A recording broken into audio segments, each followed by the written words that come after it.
Bismillahirrahmanirrahim. Assalamualaikum warahmatullahi wabarakatuh. Alhamdulillah. Alhamdulillah. Nahmaduhu wa nasta'inuhu wa nastaghfiruh. Wa na'udzu billahi min sururi anfusina wa min sayyiati a'malina. May yahdihillahu fala mudhillalah wa may yudlil fala hadiyalah. Wa asyhadu an la ilaha illallah wahdahu la syarikalah. Wa asyhadu anna Muhammadan abduhu wa rasuluh. Segala puji bagi Allah, kami memujinya, memohon pertolongan dan ampunan kepadanya. Kami berlindung kepada Allah dari kejahatan diri kami dan kejelekan amal perbuatan kami. Barang siapa yang Allah beri petunjuk, maka tidak ada yang dapat menyesatkannya. Dan barang siapa yang Allah sesatkan, maka tidak ada yang dapat memberinya petunjuk. Aku bersaksi bahwasanya tidak ada yang berhak diibadahi dengan benar kecuali Allah saja. Tidak ada sekutu baginya, dan aku bersaksi bahwasanya Nabi Muhammad SAW adalah hamba dan rasulnya. Hadirin rahimakumullah, pada kesempatan ini akan saya bacakan terjemah dari Sahih Tafsir Ibnu Katsir yang judul aslinya adalah Al-Misbahul Munir fi Tahzibi Tafsiri Ibnu Katsir. Penyusunnya tim ahli tafsir di bawah pengawasan Syekh Safiur Rahman Al-Mubarakfuri, dan penerbitnya adalah Darussalam Lin Nashr wa Tauzi, Riyadh, Kerajaan Saudi Arabia. Bismillah, dengan pertolongan Allah, mudah-mudahan bisa bermanfaat. Akan saya bacakan, mudah-mudahan ini menjadi menambah ilmu dan menguatkan iman kita, sehingga dengan dibacakannya tafsir-tafsir ini, insya Allah akan membuka cakrawala kita, membuka keilmuan kita tentang isi daripada Al-Quran, yang akan dimulai dari surat Al-Fatihah. Biografi penulis Ibnu Katsir ditulis oleh Fadilatus Syekh Abdul Qadir Al-Arnaut hafidhahullah. Beliau adalah imam yang mulia, Abul Fida Imaduddin Ismail bin Umar bin Katsir Al-Quraisy Al-Busrawi, yang berasal dari kota Basrah, kemudian menetap, belajar dan mengajar di Damaskus. Dilahirkan di Mizdal, sebuah tempat di kota Basrah pada tahun 701 Hijriah atau 1302 Masehi. Beliau adalah seorang khatib di kota itu. Ayahnya meninggal ketika beliau baru berusia 4 tahun. Kemudian beliau diasuh oleh kakaknya Syekh Abdul Wahab, dan dialah yang mendidik beliau di usia dininya. Kemudian beliau pindah ke Damaskus, negeri Sam, yang dijaga pada tahun 706 Hijriah ketika beliau berusia 5 tahun. Guru-guru beliau belajar kepada Syekh Burhanuddin Ibrahim bin Abdirrahman Al-Fajari, yang terkenal dengan nama Ibnul Farqah, yang wafat pada tahun 729 Hijriah di Damaskus. Beliau pun belajar kepada Isa bin Al-Muktim, Ahmad bin Abi Thalib, terkenal dengan nama Ibnu Sahnah, yang wafat pada tahun 730 Hijriah.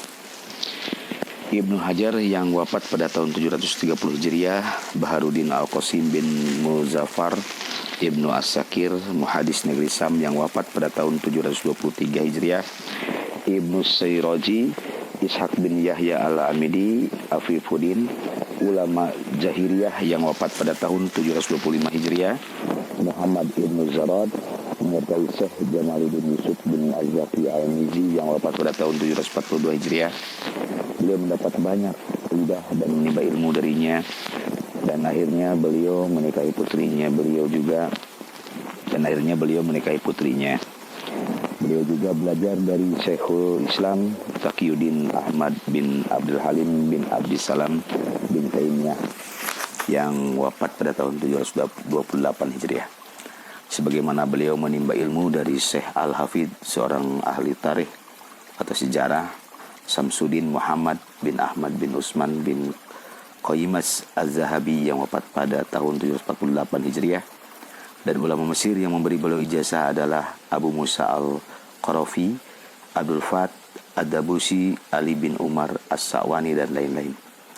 Al-Hafidh Az-Zahabi berkata tentang Al-Hafidh Ibnu Katsir dalam Al-Mu'jam Al-Muqtas, beliau adalah seorang imam lagi pemberi fatwa, muhadis yang fakih atau ahli fikih yang berwawasan luas, mufasir, ahli tafsir, dan memiliki banyak tulisan yang bermanfaat. Al-Hafidh Ibnu Hajar Al-Asqalani berkata dalam Ad-Durrar Al-Kaminah, beliau selalu menyibukkan diri dengan hadis, menelaah matan dan rijal hadis. Beliau adalah seorang yang memiliki hafalan yang banyak, kecerdasannya bagus, memiliki banyak karya tulis semasa hidupnya, dan telah memberikan manfaat yang sangat banyak kepada orang-orang sepeninggalan beliau.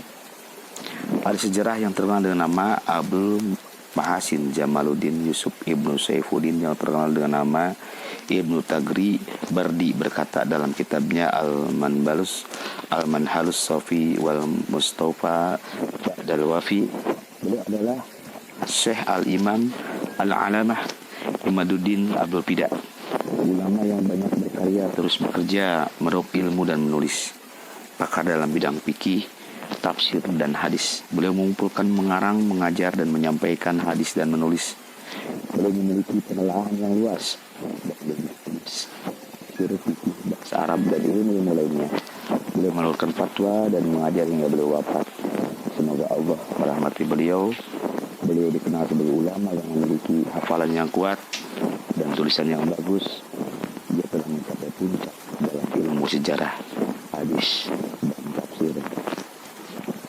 Murid-murid beliau adalah disebutkan tentang beliau adalah seorang yang memiliki terkuat dalam hadis yang pernah kami dapati. Paling tahu tentang cacat-cacat hadis, perawi-perawinya, sahih dan dhaifnya, dan rekan-rekan serta guru-gurunya mengakui hal tersebut. Sejauh ini setiap kali saya bertemu dengannya pasti saya memperoleh faedah darinya. Ibnul Imad Al-Hambali berkata dalam kitabnya yang berjudul Sajaratul Zahab bi Akhbari Man Zahab, beliau adalah Al-Hafidh Al-Kabir Imaduddin. Hafalannya banyak dan jarang lupa, pemahamannya baik, ilmu bahasa Arabnya tinggi. Ibnu Habib berkata tentangnya, ia mendengar riwayat, mengumpulkan, menulis, mengeluarkan fatwa, menyampaikan hadis, memberi banyak faedah, dan lembaran-lembaran fatwanya tersebar ke berbagai negeri. Ia dikenal dengan kekuatan hafalan dan keelokan karangannya.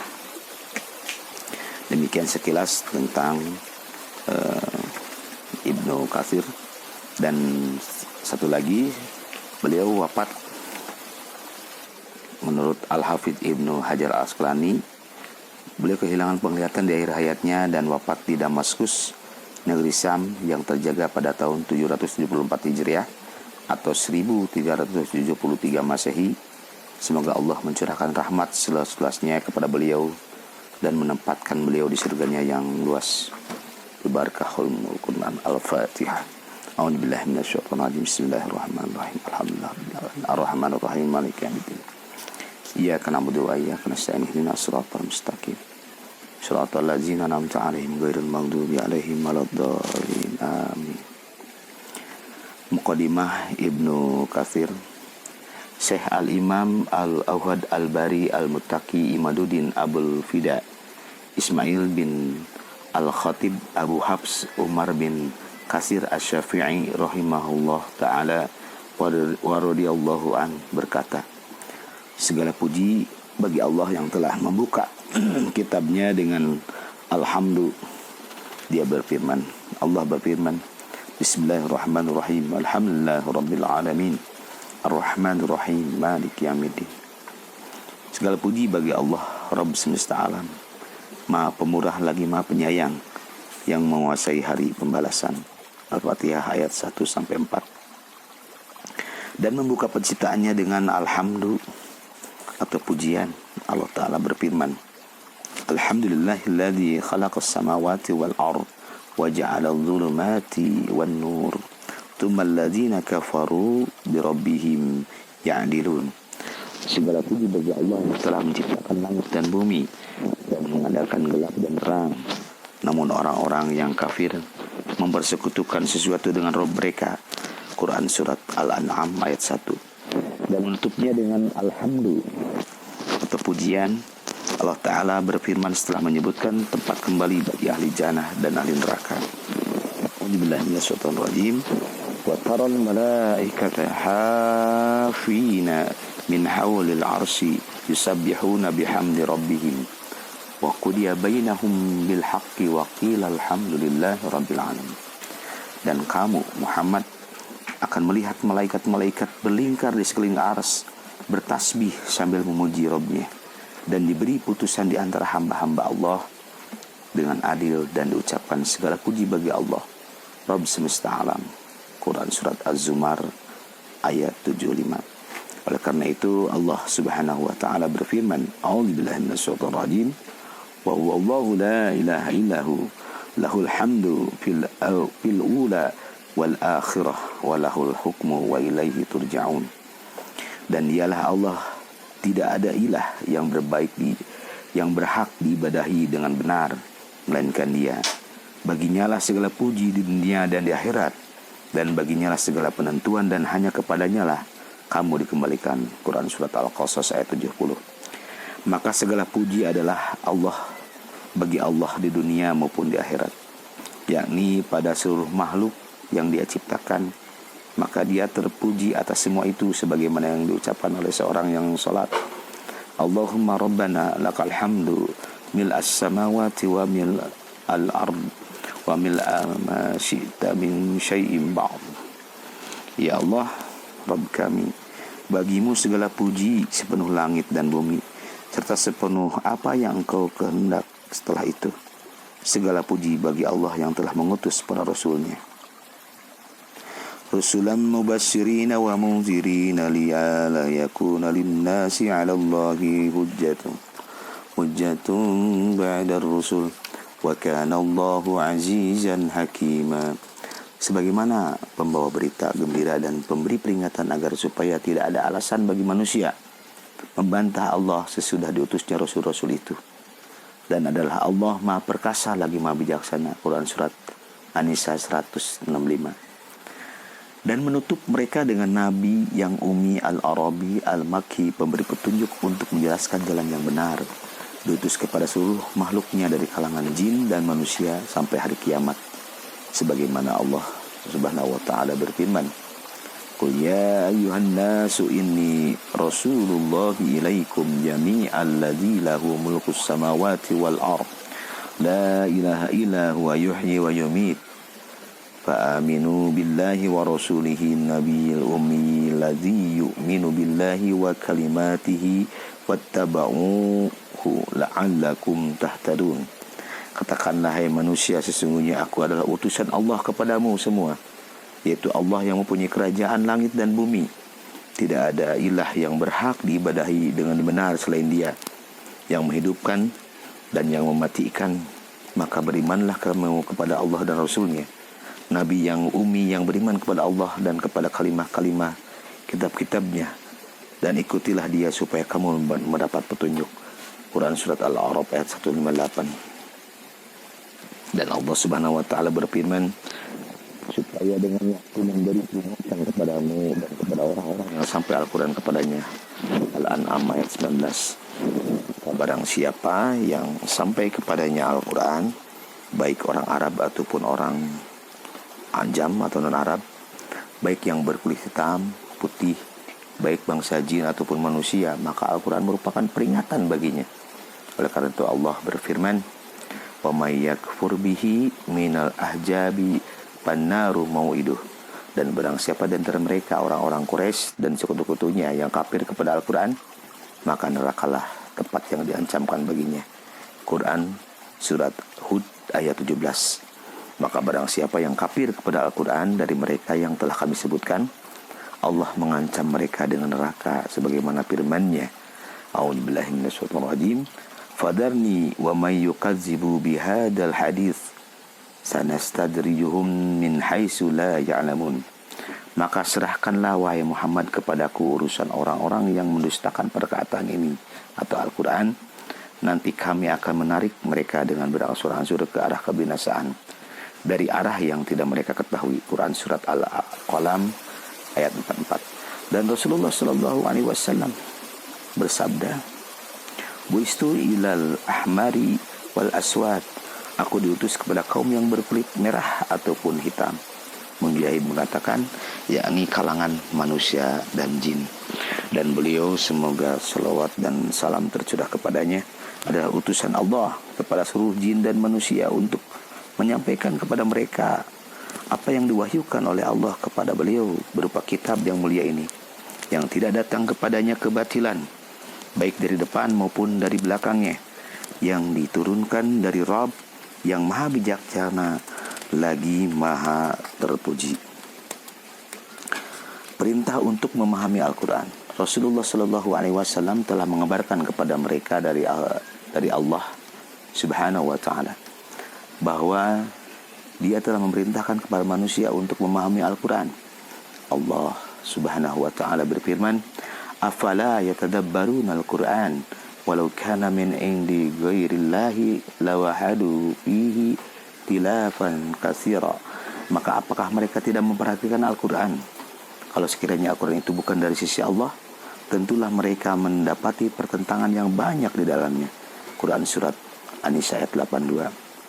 Allah berfirman, "Kitabun anzalnahu ilaika mubarakun liyadabbaruna ayati waliyatadakkaru ulul albab." Ini adalah sebuah kitab yang kami turunkan kepadamu penuh dengan berkah supaya mereka memperhatikan ayat-ayatnya dan supaya orang-orang mempunyai pikiran mendapat pelajaran. Shad ayat 29. Dan Allah berfirman, "Afala yatadabbaruna al-Qur'ana am ala qulubin aqfaluha." Maka apakah mereka tidak memperhatikan Al-Quran ataukah hati mereka terkunci? Quran surat Muhammad ayat 24. Maka wajib atas para ulama untuk menjelaskan makna-makna firman Allah dan tafsirnya, mencarinya pada sumber-sumbernya, mempelajari serta mengajarkannya sebagaimana Allah Subhanahu wa taala berfirman, "Wa idz akhadallahu mitsaqal ladzina utul kitaba latubayyinunnahu lin-nasi wa la taktumunahu fanabaduhu wara'a duhurihim wastaru bi samanan qalila fabi'sa ma yastarun." Oh ya, hatur nuhun.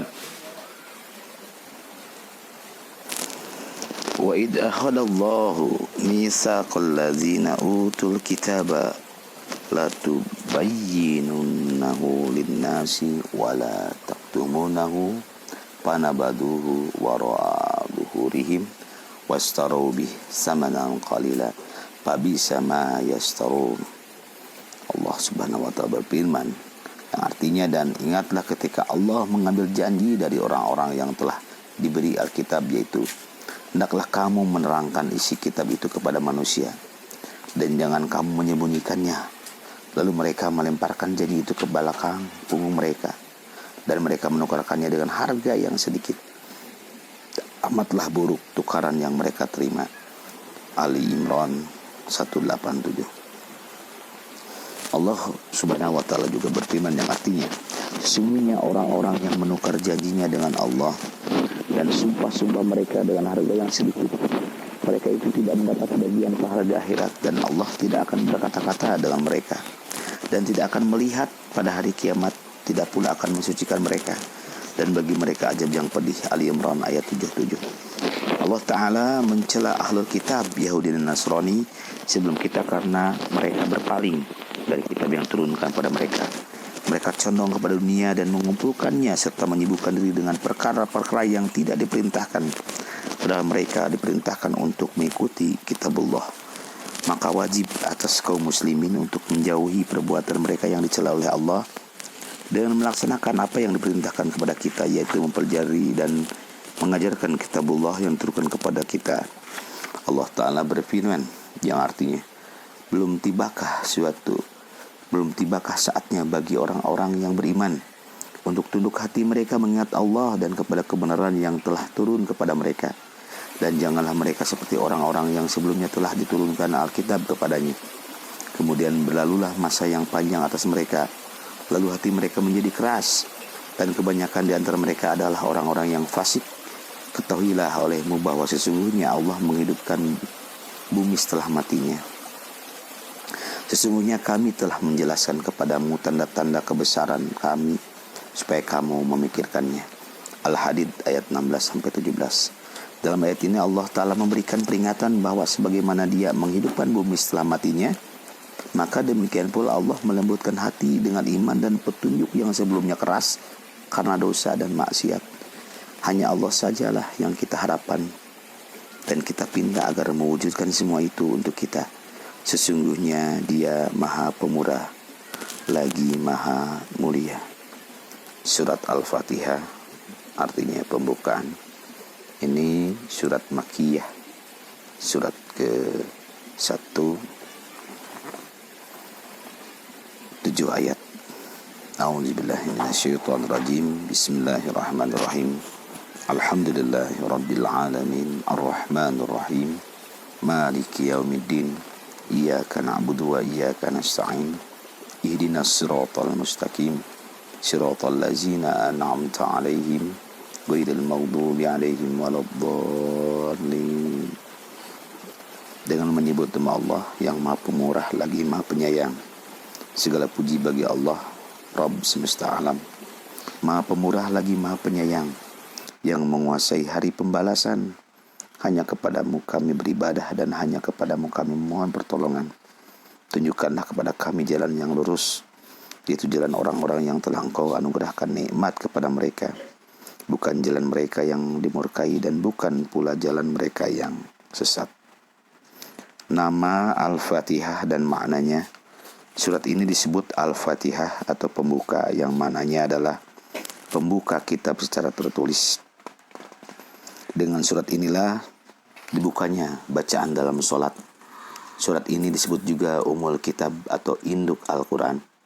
Berdasarkan pendapat jumhur ulama, At-Tirmidzi telah meriwayatkan sebuah hadis dan ia mensahihkan dari Abu Hurairah radhiyallahu taala an berkata, Rasulullah sallallahu alaihi wasallam bersabda yang artinya, Alhamdulillahirabbil alamin adalah Ummul Quran, Ummul Kitab, dan As-Sab'ul Masani atau 7 ayat yang dibaca berulang-ulang dan Al-Quranul Azim. Surat Al-Fatihah disebut juga Alhamdu dan As-Salah berdasarkan sabda Rasulullah sallallahu alaihi wasallam, Aku membagi as-salah antara diriku dan hambaku menjadi 2 bagian. Jika seseorang hamba mengucapkan Alhamdulillahirabbil alamin, maka Allah Ta'ala berfirman, hambaku telah memujiku, hamidani abdi. Surat Al-Fatihah disebut as-salah karena termasuk syarat sahnya salat. Surat Al-Fatihah disebut juga Ar-Ruqyah berdasarkan hadis Abu Sa'id ketika ia meruqyah seseorang laki-laki yang terkena sengatan dengan surat ini, maka Rasulullah sallallahu alaihi wasallam bersabda, tidakkah engkau tahu bahwa Al-Fatihah itu adalah ruqyah? Surat ini termasuk surat Makkiyah, diturunkan sebelum hijrah ke Madinah. Demikian yang dikatakan oleh Ibnu Abbas, Qatadah, dan Abul Aliyah berdasarkan firman Allah. Dan sesungguhnya kami telah berikan kepadamu 7 ayat yang dibaca berulang-ulang. Al-Hijr ayat 87. Wallahu a'lam. Jumlah ayatnya surat ini terdiri dari 7 ayat tanpa ada perselisihan. Dan basmalah Bismillahirrahmanirrahim adalah satu ayat yang berdiri sendiri pada awal surat Fatihah, sebagaimana pendapat jumhur qurra dari Kufah dan juga merupakan pendapat sejumlah sahabat, tabi'in dan ulama khalaf. Jumlah kata dan hurufnya, mereka mengatakan surat Al-Fatihah terdiri dari 25 kata dan 113 huruf. Mengapa dinamakan Ummul Kitab? Al-Bukhari berkata di awal kitab tafsir disebut Ummul Kitab karena Al-Fatihah ditulis pada permulaan Al-Quran dan dibaca pada permulaan sholat. Ada yang mengatakan disebut Ummul Kitab karena seluruh makna Al-Quran kembali kepada apa yang dikandungnya. Ibnu Jarir mengatakan, orang Arab menyebut kata untuk semua yang mencakup atau mendahului sesuatu jika ia memiliki perkara-perkara yang mengikutinya dan ia sebagai pemuka baginya. Seperti umur roksi adalah sebutan untuk kulit yang meliputi otak, dan mereka menyebut bendera dan panji tempat berkumpulnya pasukan di bawahnya dengan sebutan Ia mengatakan kota Mekah disebut Ummul Qura karena keberadaannya terlebih dahulu dan ia sebagai penghulu bagi kota-kota lainnya. Ada yang mengatakan disebut Ummul Qura karena bumi terbentang darinya. Imam Ahmad meriwayatkan dari Abu Hurairah radhiyallahu taala dari Nabi Muhammad Rasulullah SAW, beliau berkata tentang Ummul Quran, dia adalah Ummul Quran, dia adalah Sab'ul Masani, dan dia adalah Al-Quranul Azim. Abu Ja'far Muhammad bin Jarir At-Tabari meriwayatkan dari Abu Hurairah radhiyallahu taala dari Rasulullah sallallahu alaihi wasallam bersabda, ia adalah Ummul Quran, ia adalah Fatihatul Kitab, dan ia adalah As-Sab'ul Masani.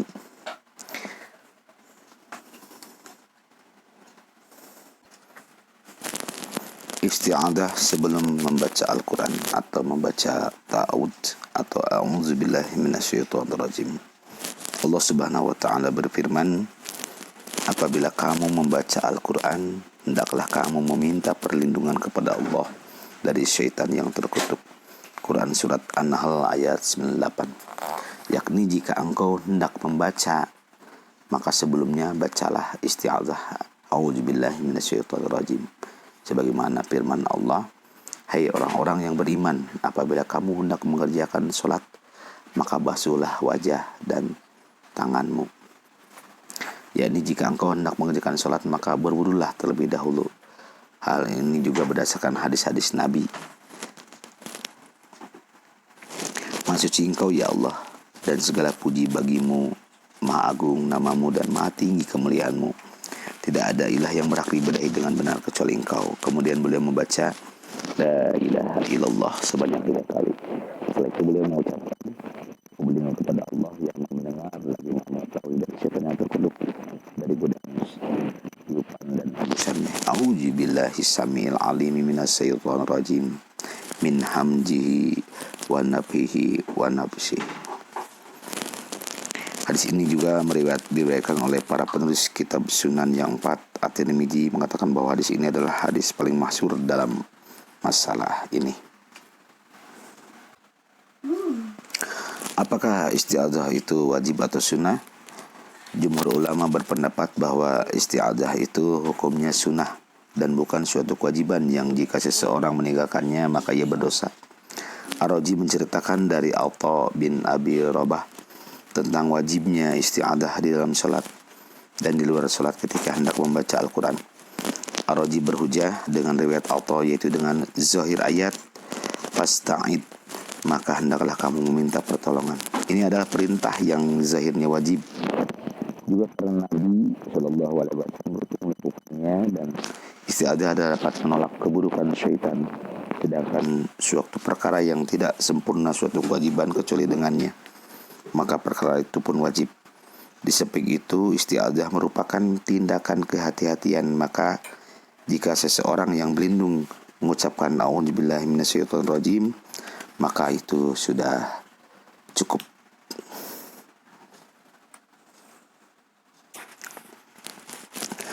Makna isti'adzah, makna a'udzubillahi minasyaitonirrajim adalah aku memohon perlindungan kepada Allah dari syaitan yang terkutuk, agar ia tidak membahayakan diriku dalam urusan agama dan duniaku, atau menghalangiku untuk mengerjakan apa yang dia perintahkan, atau menyuruhku mengerjakan apa yang dia larang. Karena tidak ada yang mampu mencegah godaan syaitan itu dari manusia kecuali Allah. Oleh karena itu Allah memerintahkan kepada manusia agar membujuk syaitan dari jenis manusia dan berbuat baik kepadanya, sehingga dapat merubah tabiat dan kebiasaannya mengganggu orang lain. Tapi Allah memerintahkan agar kita memohon perlindungan kepadanya dari syaitan jenis jin, karena dia tidak menerima pemberian dan tidak dapat dipengaruhi dengan kebaikan. Tabiat mereka jahat dan tidak ada yang dapat mencegahnya dari dirimu kecuali Rabb yang telah menciptakannya. Inilah makna yang terkandung dalam 3 ayat Al-Quran, di mana saya tidak mengetahui ada ayat keempat semakna dengan yang pertama, jadilah engkau pemaaf dan suruhlah orang lain mengerjakan ma'ruf serta berpalinglah dari orang-orang yang bodoh. Makna di atas berkenaan dengan muamalah dengan musuh dari kalangan manusia. Selanjutnya, penamaan syaitan itu dalam bahasa Arab, kata syaitan itu berasal dari kata syaitana yang berarti jauh. Jadi tabiat setan itu sangat jauh dengan tabiat manusia, dan karena kefasikannya itu ia sangat jauh dari kebaikan. Ada juga yang mengatakan bahwa kata syaitan itu berasal dari kata syalto, terbakar, karena ia diciptakan dari api. Dan ada juga yang mengatakan bahwa kedua makna tersebut benar, tapi makna yang pertama lebih tepat. Baik, surat Al-Fatihah ayat 1, basmalah adalah ayat ke-1 dari surat Al-Fatihah. Bismillahirrahmanirrahim. Dengan menyebut nama Allah yang Maha Pemurah lagi Maha Penyayang. Quran surat Al-Fatihah ayat 1. Para sahabat membuka kitabullah dengan membacanya, dan para ulama telah sepakat bahwa Bismillahirrahmanirrahim adalah salah satu ayat dari surat An-Naml.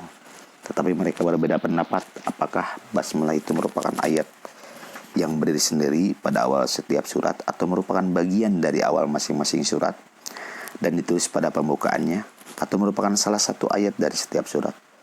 Di antara ulama yang menyatakan bahwa basmalah adalah ayat dari setiap surat kecuali surat At-Taubah adalah Ibnu Abbas, Ibnu Umar, Ibnu Jubair, Abu Hurairah, dan Ali. Sedangkan dari kalangan tabi'in adalah Atha, Tawus, Sa'id bin Jubair, Makhul dan Az-Zuhri. Hal yang sama juga dikatakan oleh Abdullah ibnu Mubarak, Imam Asy-Syafi'i, Ahmad bin Hambal. Menurut satu riwayat Ishaq bin Rahawai dan Abu Ubaid Al-Qasam bin Salam rahimahullah. Sedangkan Malik dan Abu Hanifah dan orang-orang yang pendapat dengannya mengatakan bahwa basmalah tidak termasuk ayat dari surat Al-Fatihah. Tidak juga surat-surat yang lain. Dan menurut Dawud, basmalah terletak pada awal setiap surat dan bukan bagian darinya. Demikian pula menurut satu riwayat dari Imam Ahmad bin Hambal. Keutamaan basmalah menurut Imam Ahmad bin Hambal dalam musnadnya meriwayatkan dari seseorang yang dibonceng oleh Nabi Sallallahu Alaihi Wasallam. Ia berkata, tunggangan Nabi Sallallahu Alaihi Wasallam tergelincir, maka aku katakan celaka syaitan. Nabi Sallallahu Alaihi Wasallam bersabda, janganlah engkau mengucapkan celakalah syaitan, karena jika engkau mengucapkannya maka ia akan membesar dan berkata, dengan kekuatanku aku jatuhkan dia. Dan jika engkau mengucapkan bismillah, maka ia akan menjadi kecil hingga seperti seekor lalat. Dan An-Nasa'i juga meriwayatkan dalam Amalul Yaum wal Lailah, dan Ibnu Mardawai dalam kitab tafsirnya dari Usamah bin Umair berkata, aku pernah dibonceng oleh Nabi Sallallahu Alaihi Wasallam.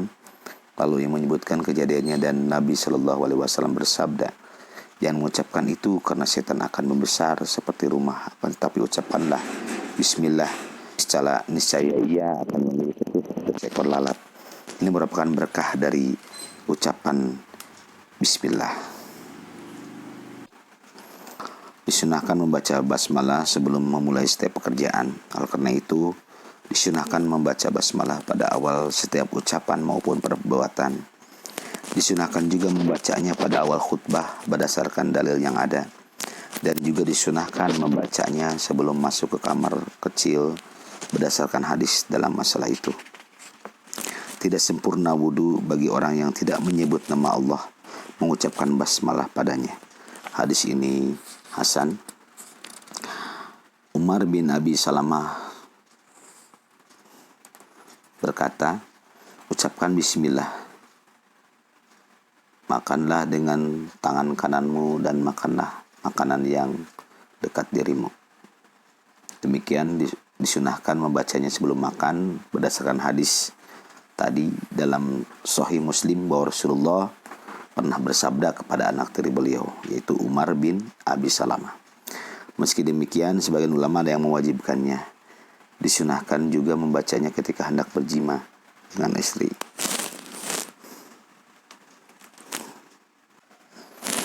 Selanjutnya Al-Fatihah ayat 2. Alhamdulillahirrabbilalamin. Segala puji bagi Allah, Rabb semesta alam.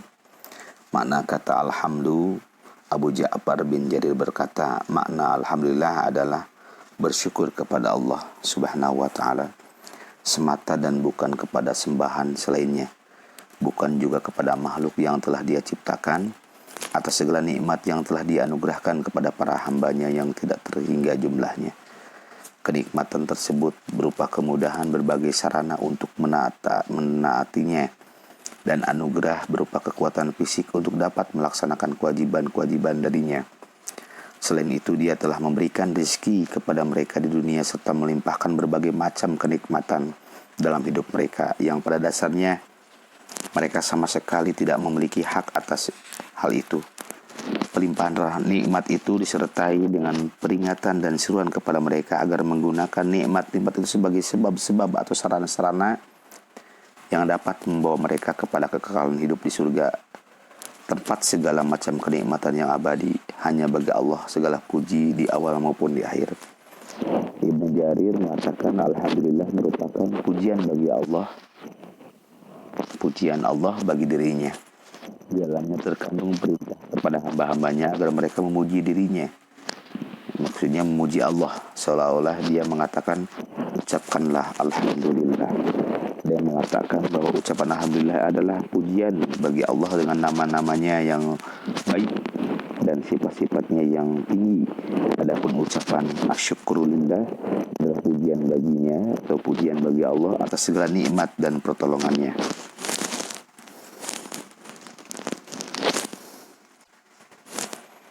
Alif lam pada kata alhamdu untuk istighraq. Alif lam pada kata alhamdu dimaksudkan untuk istighraq, yakni untuk mencakup segala jenis dan bentuk pujian hanya bagi Allah semata. Sebagaimana disebutkan dalam hadis, ya Allah, bagimu segala pujian seluruhnya, dan bagimu seluruh kerajaan, di tanganmu seluruh kebaikan, dan kepadamu kembali segala urusan. Selanjutnya makna Ar-Rabb. Alhamdulillahi Rabb. Ar-Rabb adalah pemilik, penguasa, dan pengatur. Menurut bahasa, kata Rabb ditujukan kepada Tuhan dan kepada siapa yang berbuat untuk perbaikan.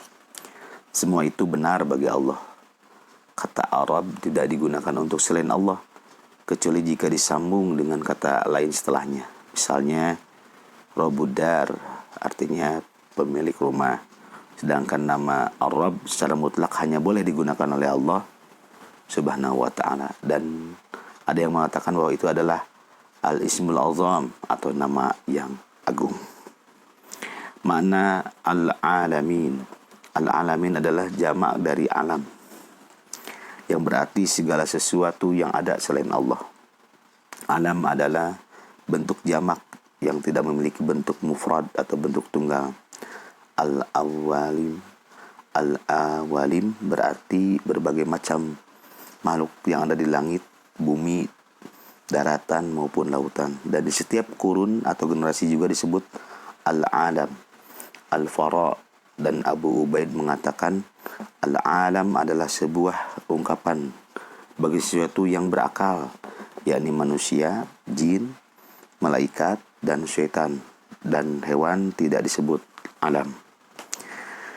Diriwayatkan dari Zaid bin Aslam dan Abu Muhaisin, al-alam adalah segala sesuatu yang memiliki ruh dan hidup. Qatadah berkata, Rabbil alamin, maka alamin adalah seluruh bentuk alam. Al-Jazaz mengatakan al-alam adalah segala sesuatu yang diciptakan oleh Allah di dunia maupun di akhirat. Al-Qurtubi berkata, inilah yang benar karena ia mencakup seluruh alam, dunia dan akhirat. Sebagaimana firman Allah, Fir'aun bertanya, siapa Rabb semesta alam itu? Musa menjawab, Rabb pencipta langit dan bumi dan apa saja yang ada di antara keduanya. Itulah Rabbmu, jika kamu sekalian orang-orang yang mempercayainya. As-Su'ara ayat 23-24. Alasan penamaan al-alam, kata al-alam terbentuk mustaq dari kata al-alamah. Ibnu Katsir katakan sebab alam merupakan bukti yang menunjukkan adanya pencipta serta menunjukkan keesaannya. Selanjutnya Al-Fatihah ayat 3, Ar-Rahman Ar-Rahim, yang maha pemurah lagi maha penyayang. Telah dijelaskan pada pembahasan basmalah sehingga tidak perlu diulang kembali.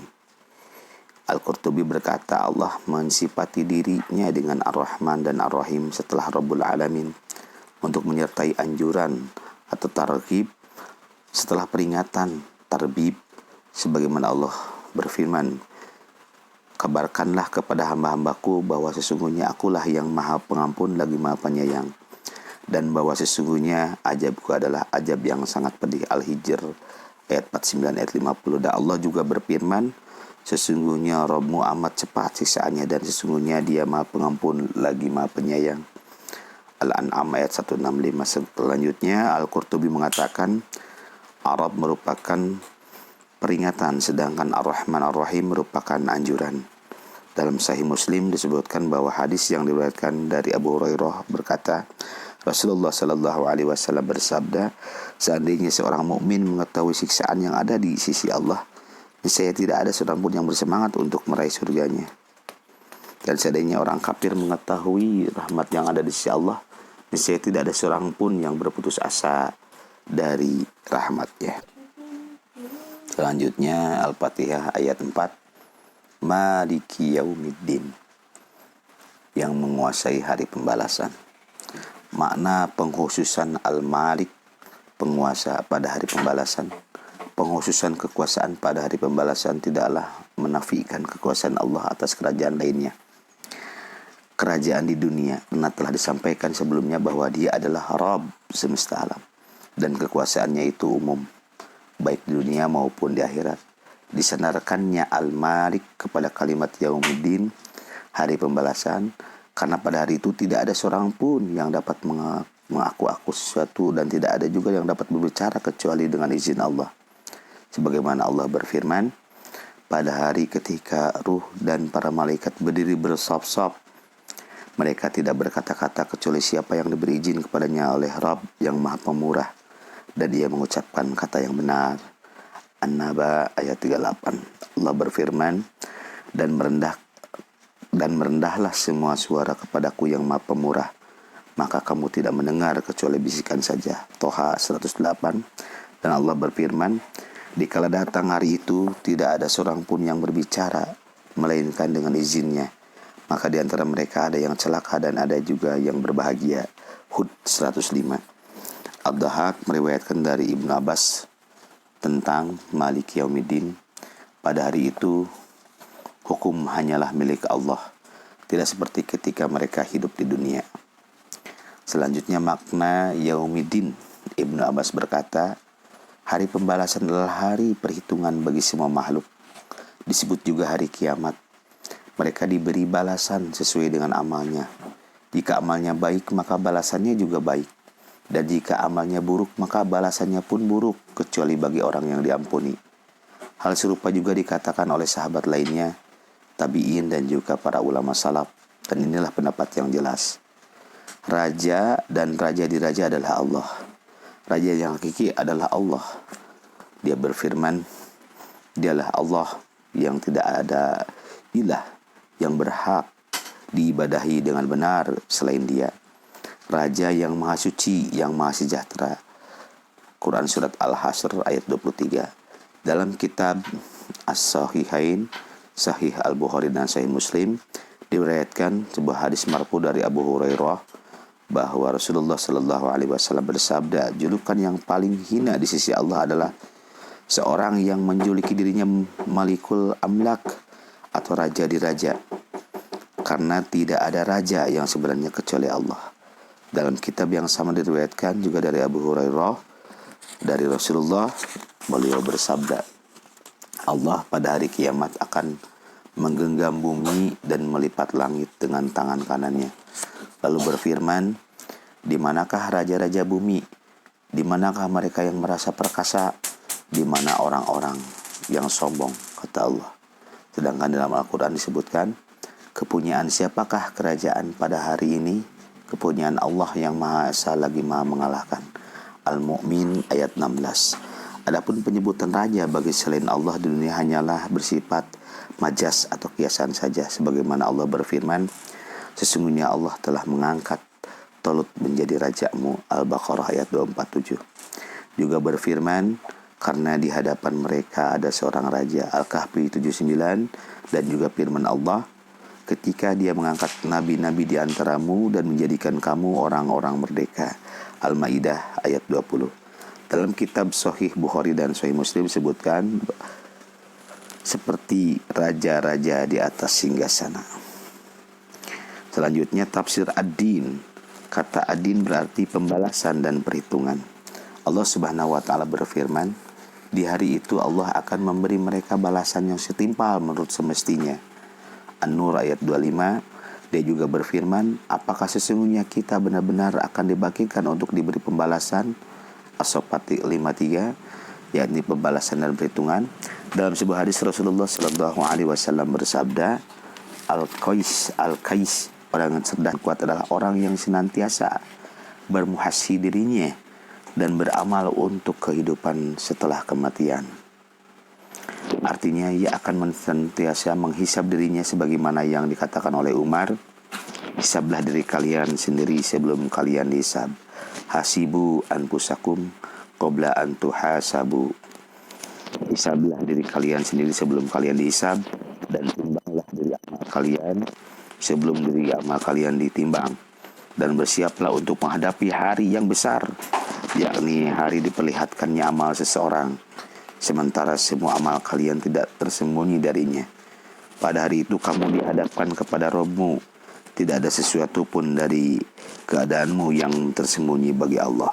Al-Haqqah ayat 18. Selanjutnya Al-Fatihah ayat 5. Iyyaka na'budu wa iyyaka nasta'in.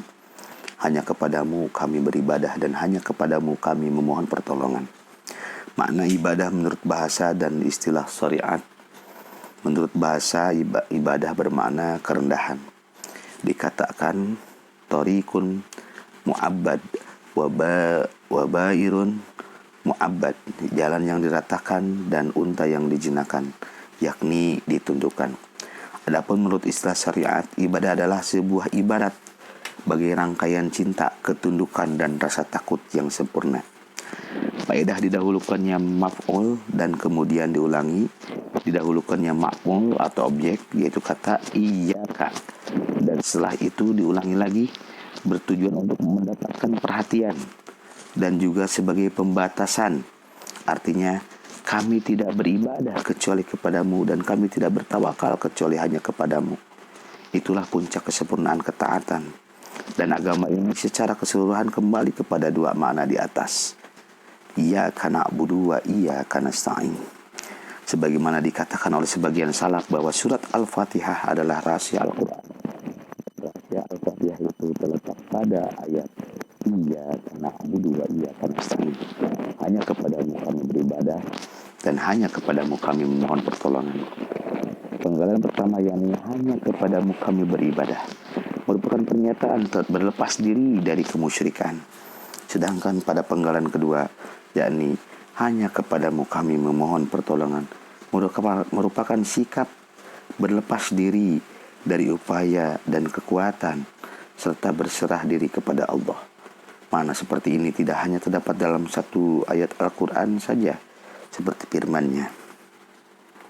Maka ibadahilah Dia dan bertawakallah kepadanya, dan sekali-kali Rabbmu tidak lalai dari apa yang kamu kerjakan. Hud ayat 123. Juga firman Allah, katakanlah Dialah Allah yang Maha Pengurah, kami beriman kepadanya dan kepadanya lah kami bertawakal. Al-Mulk ayat 29. Dan Allah berfirman, dan Dialah Rabb Masyrik atau timur dan Maghrib atau barat. Tiada ilah yang berhak diibadahi dengan benar melainkan Dia, maka ambillah Dia sebagai pelindung. Al-Muzammil ayat 9. Demikian juga ayat yang mulia ini, hanya kepadamu kami beribadah dan hanya kepadamu kami memohon pertolongan. Al-Fatihah ayat 5. Dan adanya perubahan bentuk dari ghaib atau orang ketiga kepada mukhatab atau orang kedua atau lawan bicara, yakni dengan huruf kaf. Karena ketika seseorang memuji Allah, maka seolah dia dekat dan hadir di hadapan Allah. Karena itulah dia berfirman, Iyyaka na'budu wa iyyaka nasta'in, hanya kepadamu kami beribadah dan hanya kepadamu kami memohon pertolongan. Al-Fatihah ayat 5.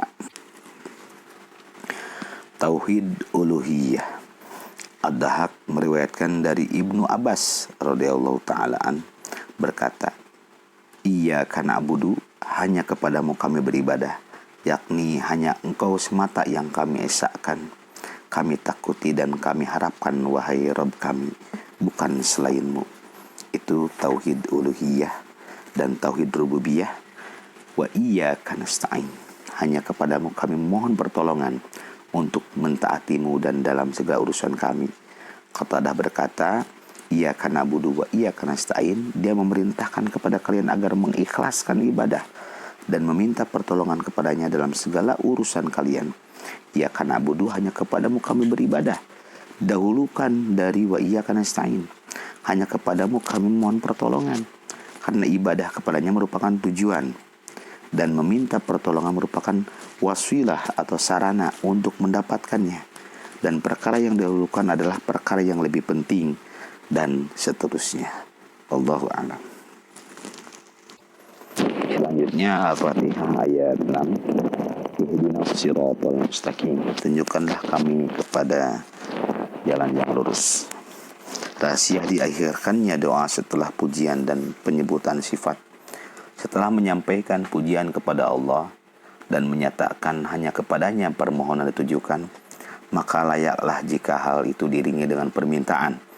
Sebagaimana firman-Nya dalam hadis qudsi, setengahnya untukku dan setengah lainnya untuk hambaku, dan bagi hambaku apa yang ia minta. Hal ini merupakan keadaan yang sangat sempurna bagi seseorang yang mengajukan permintaan. Pertama, ia memuji Rabb yang akan ia mintai dan kemudian memohon keperluan dirinya sendiri dan juga saudaranya dari orang-orang yang beriman. Melalui ucapannya, Ihdinas siratal mustaqim, tunjukkanlah kepada kami jalan yang lurus. Karena hal itu lebih dekat kepada pengabulan dan dipenuhinya apa yang ia butuhkan. Karena itulah Allah Subhanahu wa taala membimbing kita untuk senantiasa melakukannya, karena hal itu lebih sempurna. Permintaan itu bisa diajukan dengan cara memberitahukan keadaan dan kebutuhan orang yang mengajukan permintaan tersebut, bagaimana yang diucapkan Nabi Musa alaihissalam, Ya Rabbku, sesungguhnya aku sangat memerlukan suatu kebaikan yang Engkau turunkan kepadaku. Al-Qasas ayat 24. Permintaan itu bisa dimulai dengan menyebutkan sifat-sifat Rabb yang dia minta, seperti ucapan Zunnun Nabi Yunus, tiada ilah yang berhak diibadahi dengan benar selain Engkau, Maha Suci Engkau, sesungguhnya aku termasuk orang-orang yang zalim. Al-Anbiya ayat 87. Tapi terkadang permintaan itu cukup hanya dengan memujinya, sebagaimana yang diucapkan oleh seorang penyair, Apakah aku harus menyebutkan kebutuhanku ataukah cukup bagiku rasa malumu? Sesungguhnya rasa malu merupakan adat kebiasaanmu. Jika suatu hari seseorang menyampaikan pujian kepadamu, niscaya pujian itu mencukupi orang itu karena telah mengumpulkannya. Makna hidayah. Kata hidayah dalam ayat ini berarti bimbingan dan taufik.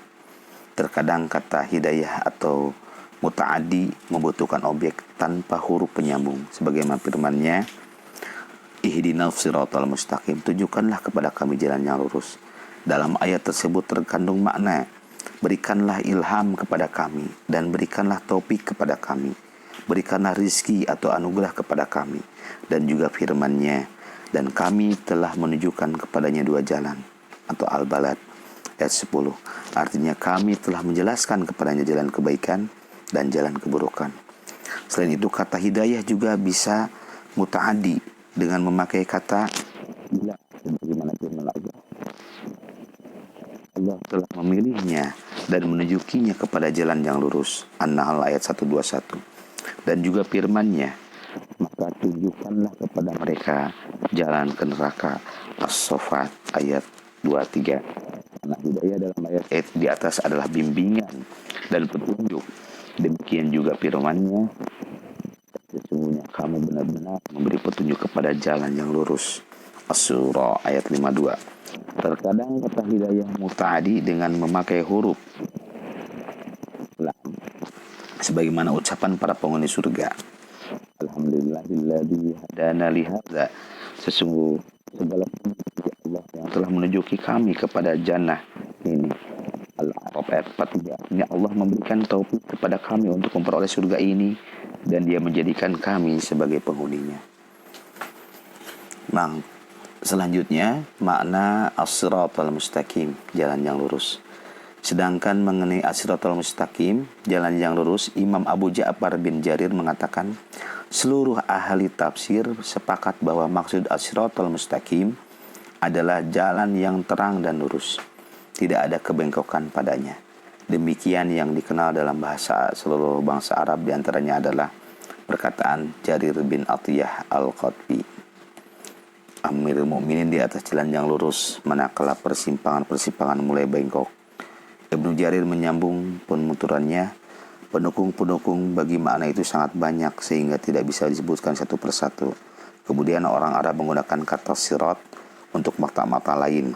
Untuk makna-makna lain diantaranya adalah untuk setiap ucapan, perbuatan atau sifat yang lurus atau bengkok, disifatkan mustaqim karena kelurusannya dan disebut mu'awiz karena kebengkokannya. Yang disebut di sini adalah Islam. Imam Ahmad meriwayatkan dalam musnadnya dari An-Nawas bin Sam'an, Rasulullah SAW bersabda, Allah telah membuat sebuah perumpamaan siratal mustaqim, yaitu jalan yang lurus. Di dua sisi sirat, jalan yang terdapat dua pagar. Di pagar tersebut terdapat pintu-pintu yang terbuka, dan pintu-pintu itu terdapat tirai-tirai yang terurai. Di depan sirat terdapat seseorang yang berseru, wahai manusia, masuklah kalian semua ke dalam sirat ini dan janganlah berbelok. Dan di atas sirat terdapat penyeru yang akan berseru. Apabila ada seorang manusia yang ingin membukakan pintu-pintu tersebut, penyeru di atas sirat berkata, celaka, hati-hatilah kamu, janganlah engkau membukanya. Jika engkau membukanya, niscaya engkau akan terperosok masuk ke dalamnya. Sirat itu adalah Islam. Pagar-pagar itu adalah batasan-batasan Allah. Pintu-pintu yang terbuka itu adalah perkara-perkara yang diharamkan oleh Allah. Penyeru di depan pintu sirat adalah kitabullah. Dan penyeru di atas sirat adalah pemberi peringatan dari Allah yang ada di dalam hati setiap muslim. Selanjutnya, permohonan hidayah seorang mukmin, sedangkan dia menyandang sifat itu, hidayah. Apabila ditanyakan mengapa seorang mukmin meminta hidayah mengerjakan sholat maupun di luar sholat, padahal dia sendiri menyandang sifat itu, apakah yang demikian itu termasuk tahsilul hasil atau usaha memperoleh sesuatu yang sudah ada atau bukan? Jawabnya bukan. Sekiranya mereka tidak perlu memohon hidayah siang dan malam, niscaya Allah tidak akan membimbingnya untuk melakukan hal itu. Sebab seseorang hamba senantiasa membutuhkan Allah kapan saja dan sebagaimanapun keadaannya, agar diberikan keteguhan, kemantapan, penambahan dan hidayah. karena ia tidak kuasa mendatangkan manfaat ataupun mudarat kepada dirinya sendiri kecuali atas izin Allah. Oleh karena itu Allah Subhanahu wa ta'ala selalu membimbingnya untuk senantiasa memohon kepadanya setiap saat agar dia memberikan pertolongan, keteguhan, dan taufik. Orang yang berbahagia adalah orang yang diberi taufik oleh Allah untuk senantiasa memohon kepadanya, sebab Allah telah menjamin akan mengabulkan permohonan seseorang hamba apabila ia memohon kepadanya. Terlebih lagi permohonannya orang yang berada dalam keadaan terdesak dan sangat membutuhkan bantuannya pada malam dan siang hari. Allah Subhanahu wa ta'ala berfirman, wahai orang-orang yang beriman, tetaplah beriman kepada Allah dan Rasul-Nya dan kepada kitab Allah yang diturunkan kepada Rasul-Rasulnya serta kitab yang Allah turunkan sebelumnya. An-Nisa ayat 136. Allah telah memerintahkan orang-orang yang beriman agar tetap beriman, dan hal ini bukan termasuk tahsisul hasil, karena maksudnya adalah memohon ketetapan, kelangsungan, dan kesinambungan amal yang dapat membantu mencapai tujuan tersebut. Wallahu a'lam. Allah juga memerintahkan hamba-hambanya yang beriman untuk mengucapkan doa, ya Rabb kami, janganlah Engkau jadikan hati kami condong kepada kesesatan setelah Engkau beri petunjuk kepada kami, dan karuniakanlah kepada kami rahmat dari sisi-Mu, karena sungguhnya Engkau Maha Pemberi karunia. Ali Imran ayat 8. Dengan demikian, makna firman-Nya ihdinas siratal mustaqim adalah semoga Engkau terus berkenan menunjuki kami di atas jalan yang lurus, dan jangan Engkau belokkan kami ke jalan yang lain. Wallahu a'lam. Al-Fatihah ayat 7 selanjutnya. Siratal ladzina an'amta 'alaihim ghairil maghdubi 'alaihim waladdallin. Itu jalan orang-orang yang telah Engkau anugerahkan nikmat kepada mereka, bukan jalan mereka yang dimurkai dan bukan pula jalan mereka yang sesat. Al-Fatihah ayat 7.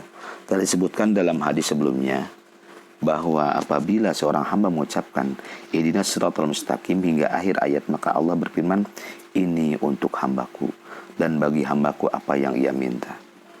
Firman Allah, siratal ladzina an'amta 'alaihim, yaitu jalan-jalan orang yang telah Engkau anugerahkan nikmat kepada mereka, adalah tafsir dari firman-Nya siratal mustaqim atau jalan yang lurus, dan merupakan badal menurut ahli nahwu dan boleh juga disebut sebagai atop bayan. Wallahu a'lam.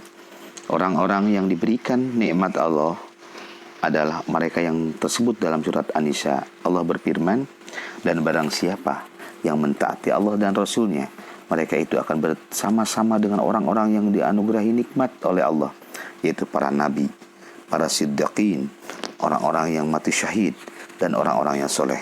Dan apabila mereka itulah teman yang sebaik-baiknya. Semua itu adalah karunia dari Allah, dan Allah Maha mengetahui.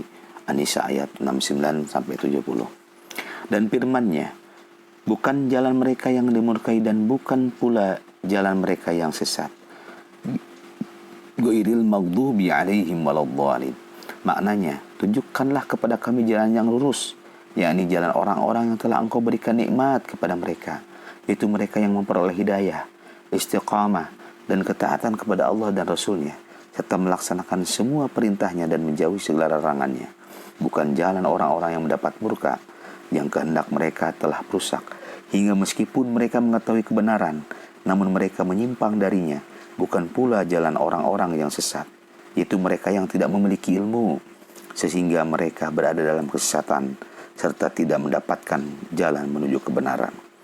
Pembicaraan di sini dipertegas dengan kata la atau bukan, untuk menunjukkan bahwa di sini terdapat dua jalan yang rusak, yaitu jalan orang-orang Yahudi dan jalan orang Nasrani. Juga untuk membedakan antara kedua jalan itu agar setiap orang menjauhkan darinya. Jalan orang-orang yang beriman itu mencakup pengetahuan tentang kebenaran dan pengamalannya, sementara orang-orang Yahudi tidak memiliki amal.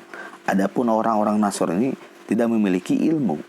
Sekali lagi, orang-orang Yahudi itu tidak memiliki amal, dan orang-orang Nasrani itu tidak memiliki ilmu agama. Oleh karena itu, kemurkaan untuk orang-orang Yahudi dan kesesatan untuk orang-orang Nasrani, karena orang-orang berilmu namun tidak mengamalkannya, maka dia berhak mendapat kemurkaan. Berbeda dengan orang yang tidak memiliki ilmu. Sedangkan orang-orang Nasrani, ketika mereka hendak melakukan sesuatu tujuan mulia, mereka tidak memperoleh petunjuk kepada jalannya, karena mereka tidak menempuhnya melalui jalan yang semestinya, yaitu mengikuti kebenaran. Maka masing-masing dari mereka sesat. Sekali lagi, maka masing-masing dari mereka sesat dan mendapatkan murka. Sifat kaum Yahudi yang paling khusus adalah mendapatkan kemurkaan, sebagaimana firman Allah tentang mereka, yaitu orang-orang yang dikutuk dan dimurkai Allah. Al-Maidah ayat 60. Sedangkan sifat kaum Nasrani yang paling khusus adalah kesesatan, sebagaimana firman Allah Subhanahu wa taala tentang mereka, orang-orang yang telah sesat dahulunya sebelum kedatangan Nabi Muhammad, dan mereka telah menyesatkan kebanyakan manusia, dan mereka tersesat dari jalan yang lurus. Al-Maidah ayat 77. Masalah di sini banyak disebutkan dalam hadis serta asar, dan hal itu sudah cukup jelas. Imam Ahmad meriwayatkan dari Adi bin Hatim radhiyallahu ta'ala an, ia berkata, datanglah pasukan berkuda Rasulullah, lalu mereka menawan bibiku dan beberapa orang lainnya. Ketika pasukan membawa mereka ke hadapan Rasulullah, mereka berbaris di hadapan beliau. Bibiku berkata, ya Rasulullah, utusan telah menjauh dan anak telah terputus. Sementara aku hanyalah wanita tua, aku tidak mampu mengerjakan apa-apa. Lepaskanlah aku, semoga Allah memberkahimu. Rasulullah bertanya kepadanya, siapakah utusanmu? Ia menjawab, Adi bin Hatim. Rasul berkata, orang yang melarikan diri dari Allah dan Rasulnya. Bibiku, orang yang melarikan diri dari Allah dan Rasulnya. Bibiku berkata, bebaskanlah aku. Ketika Rasulullah kembali, seorang laki-laki yang berada di samping beliau, sepertinya orang itu adalah Ali, berkata, mintalah terus kepada beliau. Bibiku berkata, aku pun terus memintanya kepada beliau. Akhirnya beliau membebaskannya. Lalu bibiku menemuiku. Ia berkata, sungguh engkau telah melakukan suatu perbuatan yang tidak pernah dilakukan oleh ayahmu.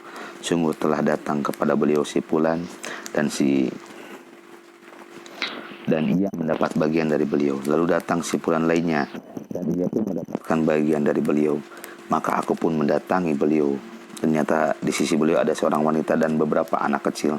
Ia menyebutkan keakraban mereka dengan Nabi Muhammad SAW. Adi berkata, barulah aku tahu bahwa beliau bukanlah seperti Raja Kisra atau Kaisar. Nabi berkata, hai Adi, apa yang menyebabkanmu tadi ketika dikatakan la ilaha illallah? Bukankah tidak ada ilah selain Allah? Apa yang membuatmu tadi ketika dikatakan Allahu Akbar? Adakah sesuatu yang lebih besar selain Allah? Adi melanjutkan, maka aku pun masuk Islam, dan aku itu wajah beliau gembira. Beliau berkata, sesungguhnya orang-orang yang bermurkai adalah Yahudi, dan orang yang sesat adalah Nasrani. Kemudian ia menyebutkan kelanjutan hadis tersebut diriwayatkan oleh At-Tirmidzi, dan dia berkata, Hasan Gharib. Dalam kitab Sirah diriwayatkan dari Zaid bin Amr bin Naufail bahwa ketika ia keluar bersama serombongan rekan-rekannya ke negeri Syam untuk mencari agama yang benar, orang-orang Yahudi berkata kepada mereka, kalian tidak akan bisa masuk ke dalam agama kami sehingga kalian mengambil bagian kalian berupa kemarahan Allah. Zaid berkata, justru kami ingin lari dari kemarahan Allah. Orang-orang Nasrani berkata kepadanya, kalian tidak akan bisa masuk ke dalam agama kami sehingga kalian bisa mengambil bagian kalian berupa kemurkaan Allah. Zaid berkata, aku tidak sanggup. Maka ia pun tetap berada di atas putranya. Ia menjauhi penyembahan berhala dan agama kaum musyrikin. Ia tidak masuk ke dalam agama Yahudi maupun agama Nasrani.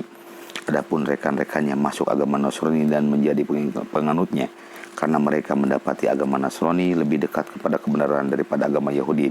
Ketika itu, di antara mereka adalah Waraqah bin Naufal, hingga akhirnya Allah memberinya hidayah mengikuti nabinya sallallahu alaihi wasallam. Ketika Allah mengutusnya, ia berfirman kepada wahyu yang sampai kepadanya, Rasulullah sallallahu alaihi wasallam. Sehingga kesimpulannya, kandungan surat Al-Fatihah itu surat yang mulia yang terdiri dari 7 ayat ini mengandung pujian, pemuliaan dan sanjungan bagi Allah Subhanahu wa taala dengan menyebut nama-namanya yang baik dan sifat-sifatnya yang tinggi, juga mencakup tempat kembali manusia yaitu hari pembalasan. Selain itu dalamnya berisi bimbingan kepada hamba-hambanya agar mereka memohon dan tunduk kepadanya, serta melepaskan upaya dan kekuatan diri mereka untuk selanjutnya dengan tulus ikhlas mengabdi kepadanya, mengesahkannya dan menyucikannya dari sekutu atau tandingan. Juga berisi bimbingan agar mereka memohon petunjuk kepadanya menuju jalan yang lurus, yaitu agama yang benar, serta menetapkan mereka di atas jalan tersebut, sehingga ditetapkan bagi mereka untuk dapat menyeberangi jalan yang nyata pada hari kiamat kelak menuju surga yang penuh dengan kenikmatan di sisi para nabi, siddiqin, syuhada, dan orang-orang soleh. Surat ini juga mengandung targhib atau anjuran untuk mengerjakan amal soleh agar mereka dapat bergabung dengan orang-orang yang beramal soleh pada hari kiamat kelak, serta memperingatkan agar mereka tidak menempuh jalan kebatilan, agar mereka tidak digiring bersama orang-orang yang menempuh jalan tersebut pada hari kiamat, yaitu mereka yang dimurkai dan tersesat. Wallahu a'lam. Shawab.